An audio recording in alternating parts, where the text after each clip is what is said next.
Room 13 by Edgar Wallace. Chapter 16. A surprise awaited him when he came to the Carlton. Mrs. Floyd had gone, nobody knew whither. Her husband had followed her some time afterwards, and neither had returned. Somebody had called her on the telephone, but had left no name. "I know all about her husband not returning," said Craig, "but haven't you the slightest idea where the lady is?" "No." The negative reply was uncompromising. "Her father hasn't been here?" His informant hesitated. "Yes, sir. He was on Mrs. Floyd's floor when she was missing. In fact, when Major Floyd was down here making inquiries, the floor waiter recognized him, but did not see him come or go. Calling up the house at Horsham, he learnt what he already knew, that Peter was away from home. Barney, who answered him, had heard nothing of the girl. Indeed, this was the first intimation he had had that all was not well. And a further disappointment lay in store for him. The detective he had sent to find Johnny returned with the news that the quarry had gone. According to the valet, his master had returned and changed in a hurry, and taking a small suitcase, had gone off to an unknown destination. An inquiry late that night elicited the fact that Jeff was still living, but unconscious. The bullet had been extracted, and a hopeful view was taken of the future. His father had arrived early in the evening and was half mad with anxiety and rage. "And if he isn't quite mad by the morning, I shall be surprised," said the surgeon. "I'm going to keep him here and give him a little bromide to ease him down." "Poison him," suggested Craig. When the old detective was on the point of going home, there arrived a telephone message from the Horsham police, whom he had enlisted to watch Peter's house. Mr. Kane and his daughter arrived in separate motor cars, and 12:15 was the report. They came within a few minutes of one another. Craig was on the point of getting through to the house, but thought better of it. A fast police car got him to Horsham under the hour, the road being clear and the night a bright one. Lights were burning in Peter's snuggery, and it was he himself who, at the sound of the motor wheels, came to the door. "Who's that?" he asked as Craig came up the dark drive, and at the sound of the detective's voice, he came halfway down the drive to meet him. "What's wrong, Craig? Anything special?" "Jeff's shot." "I suppose you know who Jeff is?" "I know, to my sorrow," said Peter Kane promptly. "Shot? How? Where?" "He was shot this evening between 9:45 and 10 o'clock at the High-Low Club." "Come in. You'd better not tell my girl. She's had as much as she can bear tonight. Not that I'm worrying a damn about Jeff Legg. He'd better die, and die quick, for if I get him—" He did not finish his sentence, and the detective drew the man's arm through his. "Now listen, Peter. You've got to go very slow on this case. and not talk such a darn lot. You're under suspicion too, old man. You were seen in the vicinity of the club." "Yes, I was seen in the vicinity of the club," repeated Peter, nodding. "I was waiting there. Well, I was waiting there for purpose. I went to the Carlton, but my girl had gone. I suppose they told you. And then I went on to the high-low and saw that infernal Lila. By the way, she's one of Jeff's women, isn't she?" "To be exact," said the other quietly, "she's his wife." Peter Kane stopped dead. "His wife?" he whispered. "Thank God for that. Thank God for that. I forgive her everything. Though she's a brute. How a woman could allow. But I can't judge her.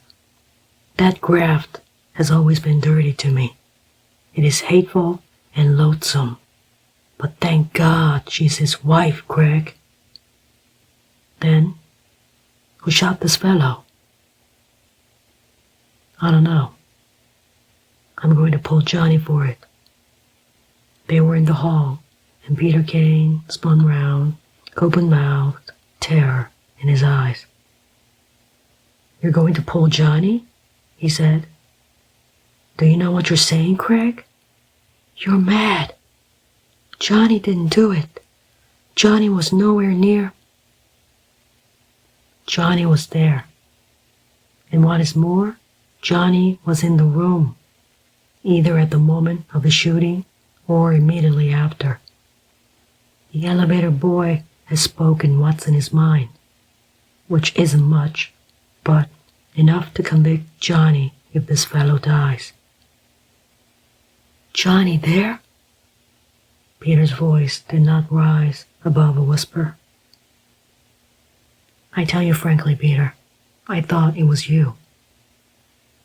Craig was facing him squarely, his keen eyes searching the man's pallid face. "When I heard you were around and that you had got to know that this fellow was a fake. Why were you waiting?" "I can't tell you that.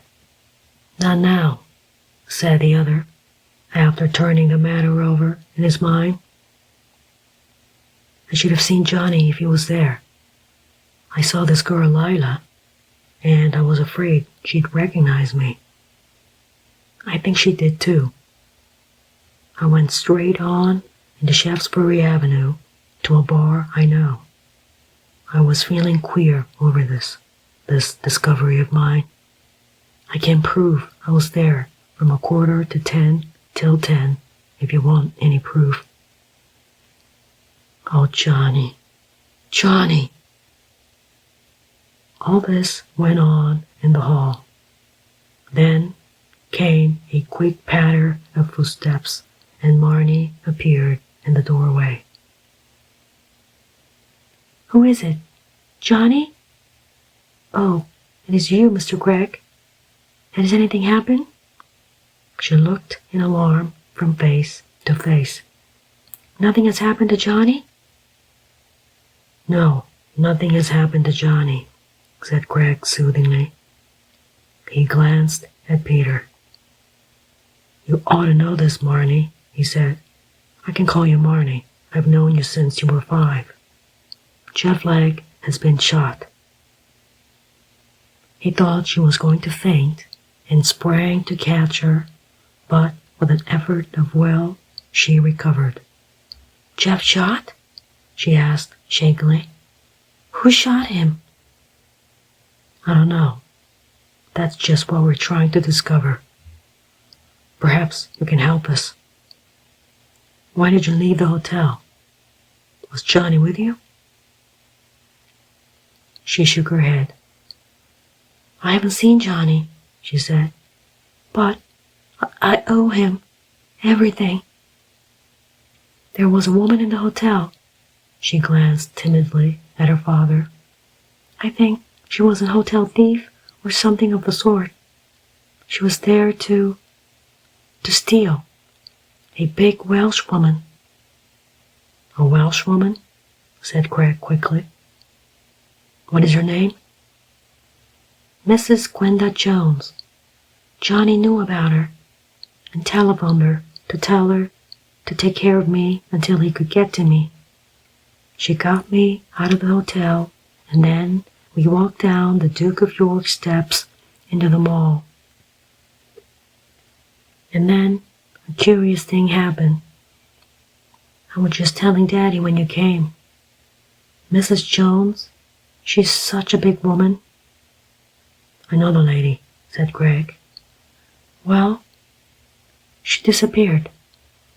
She wasn't exactly swallowed up by the earth," she said with a faint smile. "And she didn't go without warning. Suddenly, she said to me, 'I must leave you now, my dear. I don't want the man to see me.'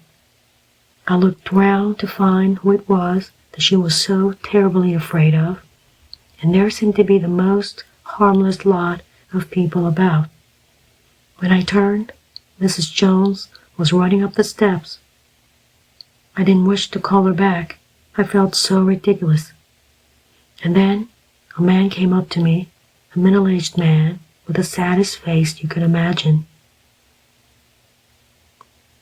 I told you that, Daddy." He nodded. He took his hat off. His hair was almost white, and asked me if my name was Kane. I didn't tell him the other name, she said with a shiver. "May I take you to a place of safety, Miss Kane?" he said. "I don't think you ought to be seen with that raw-boned female." I didn't know what to do. I was so frightened, and I was glad of the company and protection of any man, and when he called a cab, I got in without the slightest hesitation. He was such a gentle soul, Mr. Gregg. He talked of nothing but the weather and chickens. I think we talked about chickens all the way to Lewisham. "Are you sure it was Lewisham?" "It was somewhere in the neighborhood." "What other places are there?" "New Cross, Broccoli," began Craig. "That's the place, Broccoli. It was the Broccoli Road. I saw it printed on the corner of the street." He took me into his house. There was a nice, motherly old woman whom he introduced to me as his housekeeper. "And what did he talk about?" asked the fascinated Craig. "Chickens," she said solemnly. "Do you know what chickens lay the best eggs? I'm sure you don't. Do you know the best breed for England and the best for America? Do you know the most economical chickens to keep? I do." I wondered what he was going to do with me. I tried to ask him, but he invariably turned me back to the question of incubators and patent feeds and the cubic space that a sitting hen requires as compared with an ordinary hen. It was the quaintest, most fantastic experience. It seems now almost like one of Alice's dreams. Then, at 10 o'clock, I found a motor car had come for me. "I'm sending you home, young lady," he said. "Were you with him all the time, by the way?" asked Craig. She shook her head. "No, some part of the time I was with his housekeeper. We didn't even talk about chickens, but knitted large and shapeless jumpers and sniffed. That was when he was telephoning. I knew he was telephoning because I could hear the drone of his voice." "He didn't bring you back?" "No, he just pulled me into the car and told me that I should be perfectly safe. I arrived just a few minutes ahead of Daddy." The detective scratched his chin, irritated and baffled. "That certainly got me," he said. "That raw-boned lady I know. but the chicken gentleman is mysterious. You didn't hear his name by any chance?" She shook her head. "Do you know the number of the house?" "Yes," she said frankly. "But he particularly asked me to forget it, and I've forgotten it." Then, in a more serious tone, "Is my...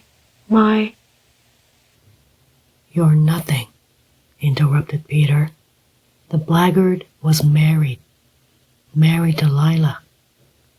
I think I must have gone daft, but I didn't realize this woman was planted in my house for a purpose. That type of girl wouldn't come at the wages she did if she had been genuine. Barney was always suspicious of her, by the way." "Have you seen Johnny?" the girl asked Craig. "No, I haven't seen him," said Craig carefully. "I thought of calling on him pretty soon." Then it came to her in a flash, and she gasped. "You don't think Johnny shot this man? You can't think that." "Of course he didn't shoot him," said Peter loudly. "It is a ridiculous idea, but you'll understand that Mr. Craig has to make inquiries in all sorts of unlikely quarters. You haven't been able to get hold of Johnny tonight?" A glance passed between them, and Peter groaned. "What a fool! What a fool!" he said. "Oh my God, what a fool!" "Father, Johnny hasn't done this. It isn't true, Mr. Craig. Johnny wouldn't shoot a man. Did anybody see him? How was he shot?" "He was shot in the back." "Then it wasn't Johnny," she said. "He couldn't shoot a man in the back." "I think, young lady," said Craig with a little smile, "that you'd better go to bed and dream about butterflies. You've had a perfect hell of a day, if you'll excuse my language. Say the firm word to her, Peter." "Who's that?" He turned his head, listening. "Barney," said Peter. "He has a distressing habit of wearing slippers. You can hear him miles away. He's opening the door to somebody, one of your people perhaps, or he's taking your chauffeur a drink." Barney has an enormous admiration for chauffeurs. They represent mechanical genius to him. The girl was calmer now. "I have too much to thank God for today, for this terrible thing to be true," she said in a low voice. "Mr. Craig, there was a mistake, I'm sure. Johnny couldn't have committed such a crime. It was somebody else. One of Jeffrey Legg's associates, somebody who hated him. He told me once that lots of people hated him, and I thought he was joking. He seemed so nice, so considerate. Daddy, I was mad to go through that, even to make you happy." Peter Kane nodded. "If you were mad, I was criminal, girlie," he said. "There was only one man in the world for you." The door opened slowly, and Barney sidled in. "Johnny to see you folks," he said, and pulled the door wider. John Gray was standing in the passage, and his eyes fell upon Craig with a look of quiet amusement.